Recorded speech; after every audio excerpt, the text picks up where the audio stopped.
नाम सैयद जाफ़र हुसैन। मैं एलेवेथ high school में हिंदी अध्यापक हूँ। आज हम 8वीं कक्षा का 7वां पाठ कामचोर इसके बारे में जानकारी लेंगे। इसके लेखक इस्मत चुगताई है। पहले इसका प्रसंग देखेंगे। ये दौलत भी ले लो, ये शौहरत भी ले लो, ये दौलत भी ले लो, ये शौहरत भी ले लो, भले छीन लो मुझसे मेरी जवानी, भले छीन लो मुझसे मेरी जवानी, मगर मुझको लौटा दो बचपन का सावन, मगर मुझको लौटा दो बचपन का सावन। वो कागज़ की कश्ती, वो बारिश का पानी, वो कागज़ की कश्ती, वो बारिश का पानी। ये इसका प्रस्तावन था। दुनिया में दौलत भी रहने दो, शौहरत भी रहने दो, जो भी है, जवानी भी रहने दो, छीन लो, लेकिन जो मेरी बचपन की याद है, जो बचपन में मैं खेलता था पानी के कागज़ के किश्तियाँ में बना के, वो बचपना मुझे फिर लौटा दो। ये प्रस्तावना था। इसी से रिलेटेड है ये कामचोर, यानी छोटे बच्चे, अपना बचपना। यहाँ पे ये बचपना बताया जा रहा। अब अपन पाठ में आएंगे। बड़ी देर के बाद, वाद विवाद के बाद, यह तय हुआ कि सचमुच नौकरों को निकाल दिया जाए। एक बड़े से घर के परिवार में नौकरां हैं। बहुत देर तक घर वाले बहस कर लिए कि नौकरों को, घर के नौकरों को निकाल दिया जाए। आखिर ये मोटे मोटे किस काम के हैं? ये घर में जो मोटे मोटे लोग हैं, जो लड़के हैं, जो लड़कियां हैं, खाली बेकार के बैठे हुए हैं, इन लोग किस काम के हैं? हिलकर पानी नहीं पीते। इन्हें अपना काम खुद करने की आदत होनी चाहिए। कामचोर कहीं के। ये जो लोग हैं, जो बच्चे, इन लोग अपना काम अपन नहीं कर सकते। पानी भी पीना है तो नौकरों से मंगाते। तो अपना काम अपने को करने दो। ये पूरे कामचोर हैं, कामचोर कहीं के। इसलिए नौकरों को यहाँ से निकाल दिया जाए। तुम लोग कुछ नहीं, इतने सारे हो और सारा दिन उधम मचाने के सिवा कुछ नहीं करते।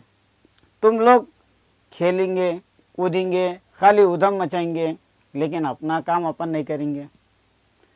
सिर्फ ये उधम यानी शरारत करने के लिए है क्या आप लोग?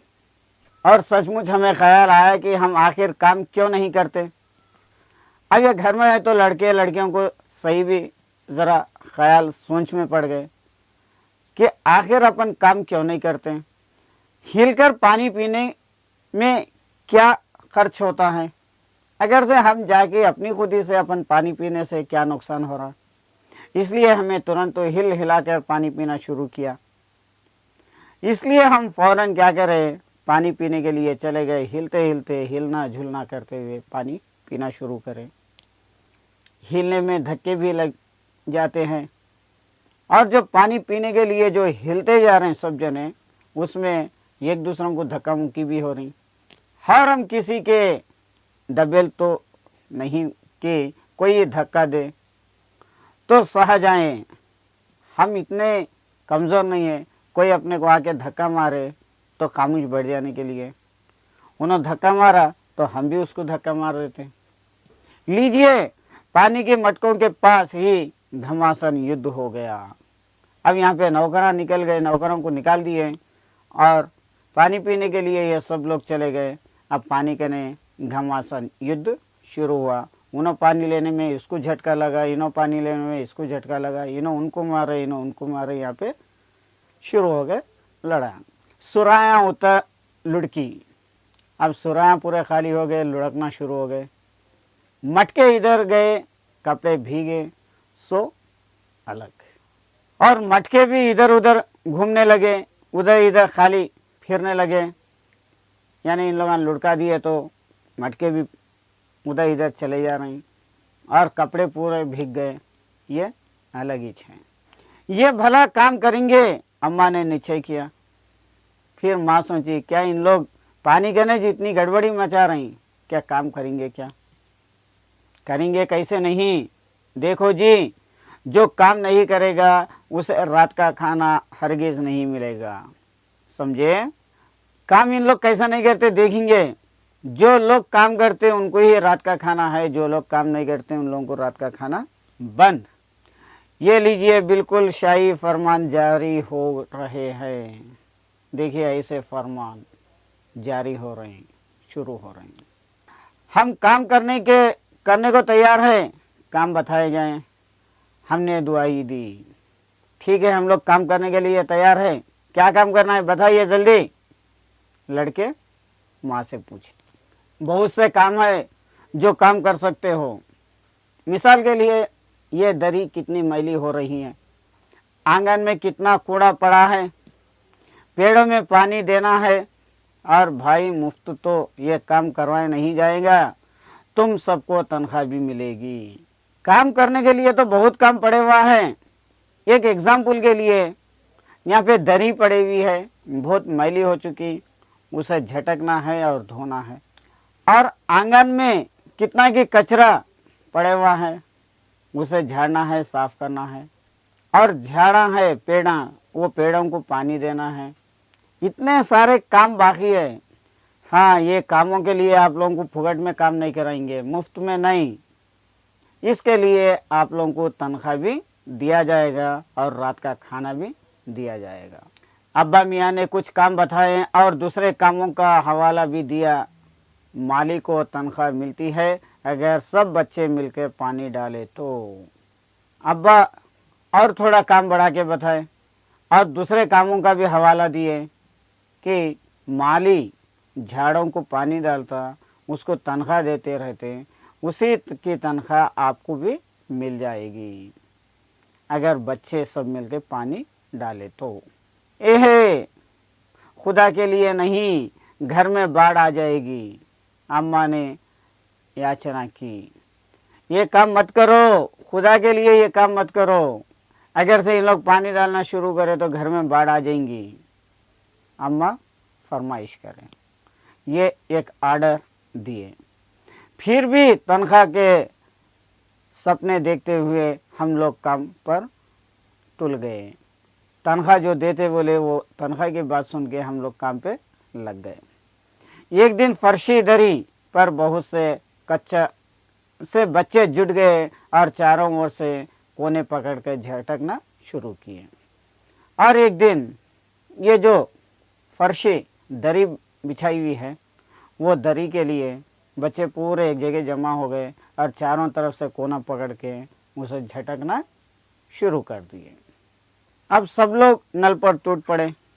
अब गिलास कटोरे ले लेके सब लोग नलके पर टूट पड़े। यहाँ भी वही घमासान मची कि क्या मजाल जो एक बूंद भी पानी किसी के बर्तन में आ सके। और यहाँ पे भी वही घमासान चल रहा, किसी के भी बर्तन में एक बूंद पानी भी नहीं आया। ठुसम ठस, किसी बाल्टी पर पतला और पतली पर लोटा और बगोने पर डोंगा।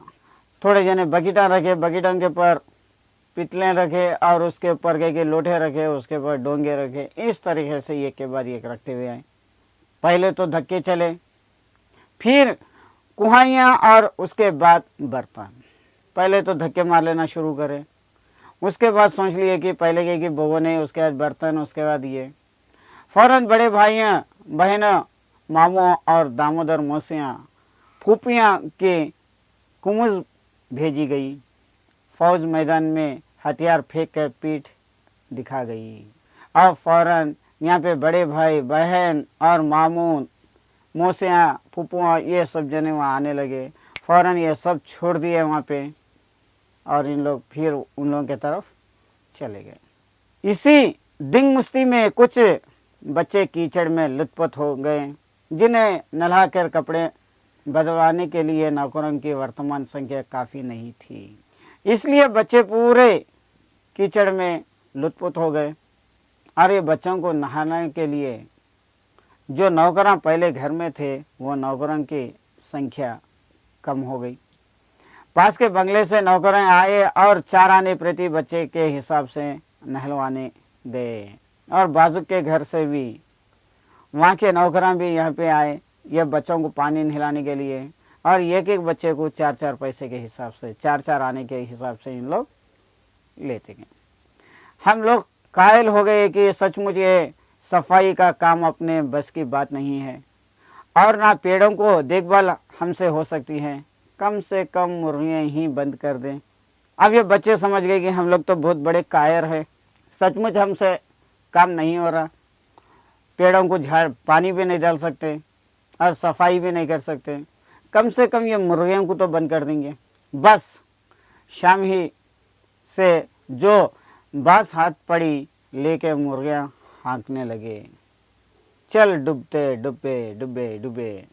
और शाम होते बच्चे पूरे हाथ में लकड़ियाँ ले लिए और मुर्गियों को हकालने लगे। पर साहब मुर्गियों को भी किसी ने हमारे विरुद्ध भड़का रखा था, लेकिन ये मुर्गियों को भी ये बच्चों के खिलाफ भड़का रखे थे। ऊट पतंग इधर उधर कूदने लगी। 2 मुर्गियाँ खीर के प्याली से जिन पर आया चांदी के वर्क लगा रही थी, दौड़ती फड़फड़ाती हुई निकल गई। और उधर से मुर्गियाँ उलट पुलट हो रहे थे, इधर उधर कूदने लगे। और 2 मुर्गियाँ क्या है, प्याले में खीर बना के उसमें रख के, प्याले में रख के उसको चांदी के वर्क से सजा रही थी। लेकिन ये 2 मुर्गियाँ उधर फड़फड़ाते हुए प्याले के तरफ चली गई। तूफान गरजने के बाद पता चला कि प्याले खाली है और सारी खीर दीदी के कामदानी के दुपट्टे और ताजे धुले सिर पर लगी हुई है। और पूरे मुर्गियाँ चले जाने के बाद जब जाके देखे तो प्याले में की खीर पूरी नीचे गिरी हुई है, वो भी दीदी के कामदारे दुपट्टे के पर और उसके धुले सिर पर लगी हुई है। ये एक बड़ा सा मुर्गा अम्मा के खुले हुए पानदान में कूद पड़ा और खत्ते चूने में लुटड़े हुए पंजे लेके नानी अम्मा के सफ़ेद दूध जैसी चादर पर छापे मारता हुआ निकल गया। और एक मुर्गा अम्मा जो पान खा रही थी, वो पानदान खुले हुआ था, वहाँ से अम्मा पान बना रही थी, वो पान के पर उसके पैरां पड़े। खत्ते चूने से जो पान बने हुआ था वो पंजे लेके नानी की एक सफ़ेद चादर है, वो चादर के पर उसके पैरों के छापे मारते हुए ये मुर्गा वहाँ से निकल पड़ा। एक मुर्गी डाल की पतली में छपक मारकर भागी और सीधे जाके मेरी मोहरी में इस तेज़ी से फिसल की सारी कीचड़ मौसी जी के मुंह पर पड़ी, जो बैठी हुई हाथ मुंह धो रही थी। एक मुर्गी डाल के बगोने में छपक मार के भाग रही थी और सीधे जाके मोहरी में इस तेज़ी से फिसल गई कि सारा कीचड़ वहाँ पे था, तो सारा कीचड़ मौसी के मुंह पे जाके गिरा। वो टाइम पे वहाँ पे हाथ मुंह धो रही थी। इधर सारी मुर्गियाँ बेनकल का ऊंट बनी चारों तरफ दौड़ रही थी। इधर क्या है, मुर्गियाँ पूरे उधर इधर भाग रहे थे। एक भी दबड़े में जाने को राज़ी नहीं थी, एक मुर्गी भी अपने घोंसले में जाने के लिए राज़ी नहीं थी। इधर किसी को सूजी की जो भेड़ आई हुई है, लगे हाथों उन्हें भी दाना खिला दिया जाए। और थोड़ों को ये बात भी सूझी कि जो हाथ को दाना आए वो उसे खिलाया जाए। दिन भर की भूखी भेड़ों दानों का सूप देख के जो सबकी सब झपटी तो भाग कर जाना कठिन हो गया। जो भेड़े हैं वो दिन भर भूखे थे, ये सूप देखकर, दाने का सूप देख के एकदम झपटी मारी कि वहाँ से इन लोग भागना बहुत मुश्किल हो गया। लष्टम पष्टम तख्तों पर चढ़ गई, कूद के उधर इधर कूदते हुए तख्तों पर चढ़ गई। पर भेड़ चला मशहूर है, ये बहुत बड़ा भेड़ चला मशहूर हो गया। उनकी नज़र तो बस दाने के सूप पर जमी हुई थी। पलंग को पतलंगी बर्तन लुटकाती साथ साथ चढ़ गई। बस ये भेड़ों को पूरे नज़र पूरी वो सूप के पर दाने के पर था। ये पलंगों के पर बर्तनों के पर कूदते हुए करते हुए साथ चले जाते। तख्त पर बनी दीदी का दुपट्टा फैला हुआ था, जिस पर घोकरी, चंपा और सलमा सितारे रखकर बड़ी दीदी मुगलाई बुआ को कुछ बता रही। वहाँ पे तख्त के पर दीदी का एक दुपट्टा फैला हुआ था, उस पर जो काम करे हुआ था, जो घोकरी, चंपा, सलमा, सितारे जो भी है, ये पूरे चीज़ें बुआ को बता रही थी। भेड़ बहुत निसंकोच सबके रौनते मोंगनों का छिड़कावा करती हुई दौड़ गई। ये भेड़ा क्या है, पूरे कीचड़ का छिनकारा करते हुए भाग गई। जब तूफान गुजर चुका तो ऐसा लगा जैसे जर्मनी के सेना टैंकों और बमबारों के सहित उधर से छापा मार के गुजर गई।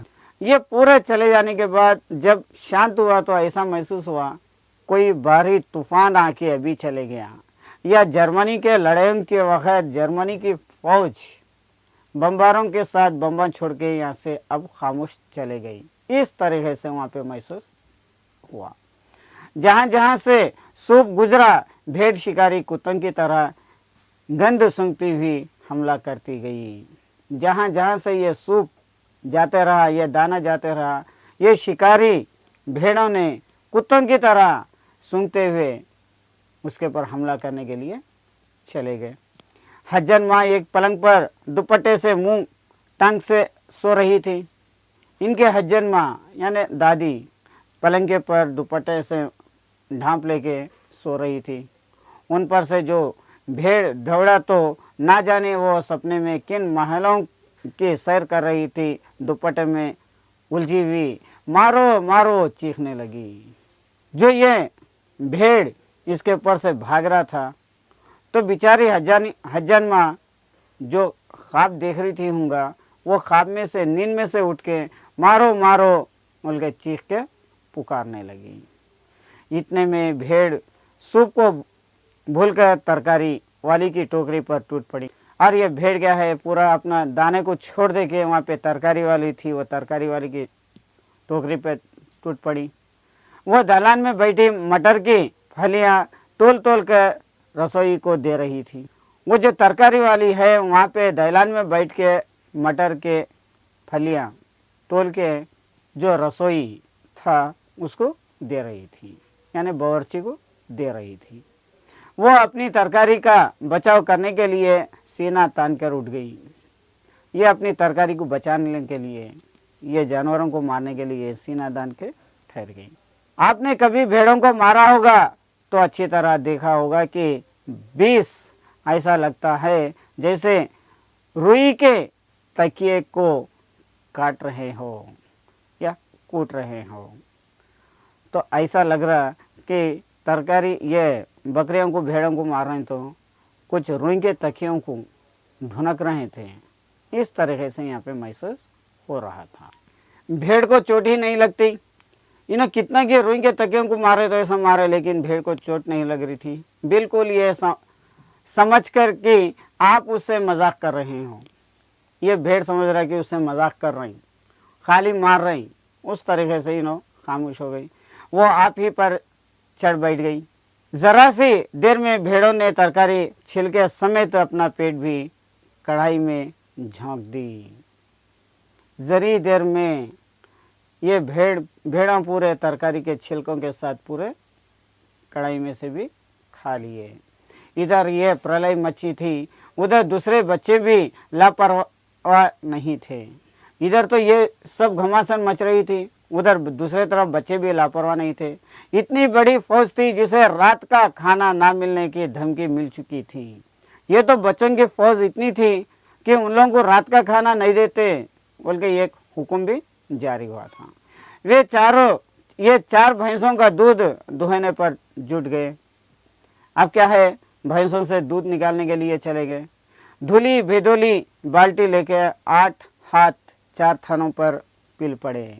जो भैंस के साथ दूध निकालने के लिए एक जने बाटली एक जने लोटा वो ये ले लेके कर लेके भैंस से दूध निकालने के लिए 8 जने यानी 4 जने मिलके 8 हाथां डाल के दूध निकालने के लिए तैयार हो गए। भैंस एकदम जैसे चारों पैर जोड़कर उठी और बाल्टी, भैंस क्या है एकदम चारों पैरों जोड़ के उठी और बाल्टी को एक लात मारी।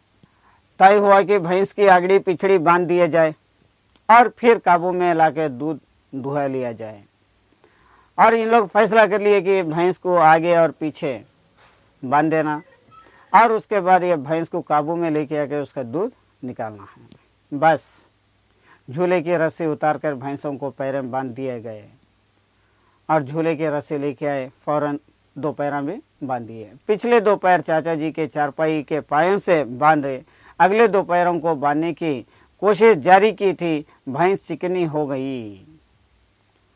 पहले दो पैरों को बांध दिए पीछे के, ये बांधे के क्या करे, चाचा जी के पलंग के ऊपर, चाचा जी पलंग पे सो रहे थे, वो पलंग के ऊपर रस्सी से बांध दिए और दूसरे सामने के दो पाँव बांधने के लिए गए, जब तक ये भैंस चौकन्नी हो गई। छूट के जो भागी तो पहले चाचा जी समझ के कि शायद कोई सपना देख रहे हैं, और भैंस के कि हाथन छोड़ लेके जो भागने लगी, तो ये पलंग के साथ चाचा जी भागने लग रहे थे और चाचा जी सोच रहे मैं कुछ ख्वाब देख रहा हूँ।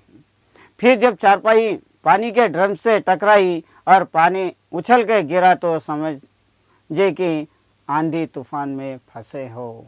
उसके बाद सीधा ये पलंग जाते जाते जाते वो भैंस भागते हुए जो पानी के से टकराई तो पानी उछल के इनके ऊपर गिरा, तो जब समझ में आया कि कुछ आफत आई हुई है, साथ में भूचाल भी आया हुआ है। फिर जल्दी ही उन्हें असली बात का पता चल गया और वो पलंग के दोनों पट्टियां पकड़े बच्चों को छोड़ देने वालों को बुरा बुरा सुनाने लगे। और असली बात मालूम होने के बाद इन्होंने जल्दी से पलंग के दो पट्टियां पकड़ लिए और बच्चों को छोड़ देने वालों को और बुला बुरा गिनने लगे। यहाँ बड़ा मज़ा आ रहा था। भैंस भागी जा रही थी और पीछे पीछे चारपाई और उस पर बैठे हुए थे चाचा जी।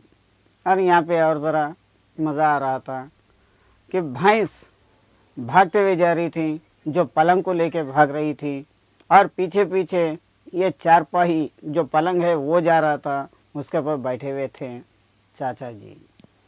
ओहो, ये भूल ही हो गई, यानी बछड़ा तो खोला ही नहीं, इसलिए तत्काल बछड़े को खोल दिया जाए। ओह, ये दूध निकालने के लिए बच्चे को छोड़ना है, हम लोग बच्चे को भी नहीं छोड़े, इसलिए भैंस भाग रही है, तत्काल फौरन ये भैंस को भी, ये बछड़े को भी अपन छोड़ देना है। हुक्म जारी किए और बछड़ा भी छोड़ दिए। तीर निशाने पर बैठी और बछड़े की ममता में व्याकुल होकर भैंस ने अपने खुरों को ब्रेक लगा दिया और इन लोग जो सोचे थे वो कामयाब हो गए। और फौरन ये बछड़े की ममता से वो जो भैंस है अपने पैरों को ब्रेक लगाई और एक जगह रुक गई। बछड़ा तत्काल जुट गया। बछड़ा फौरन उसके पास आ गया। धोने वाले गिलास कटोरे लेके लपके, क्योंकि बाल्टी तो चपक से गोबर में जा गिरी थी। बछड़ा फिर भागी हो गया। अब क्या है, दूध निकालने के लिए कटोरे और बकेटा में लेके गए, लेकिन जो एक बकेट थी वो जाके गोबर में गिर पड़ी थी। बछड़ा फिर भागी यानी भागने लगा। कुछ दूध जमीन पर और कपड़ों पर गिरा। दो चार धारें गिलास कटोरों पर भी पड़ गई। दूध पूरा जमीन के पर और के कपड़ों के पर गिरा। थोड़ा सा दूध गिलास और कटोरों पे भी गिरा। बाकी बछड़ा पी गया। ये सब कुछ मिनट के 3/4 में हो गया। बाकी का दूध पूरा बछड़ा पी लिया और ये सब थोड़ी देर में हो गया। घर में तूफान उठ खड़ा हुआ।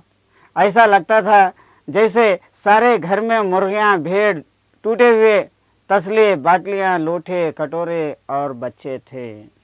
घर में ऐसे तूफान आ गई कि ऐसा लग रहा सारे घर में सिर्फ मुर्गियां, भेड़ां, कुत्ते, बिल्लियां सब है और ये सब टूटे हुए हैं। और तस्तरियाँ हों दो या बाटलियाँ हों दो, लोटे, कटोरे, ये सब टूटे हुए हैं और बच्चे भी टूटे हुए हैं। बच्चे बाहर किया गए और फौरन बच्चों को पूरों को बाहर भेज दिया गए। मुर्गियाँ बाग में हकाई गई।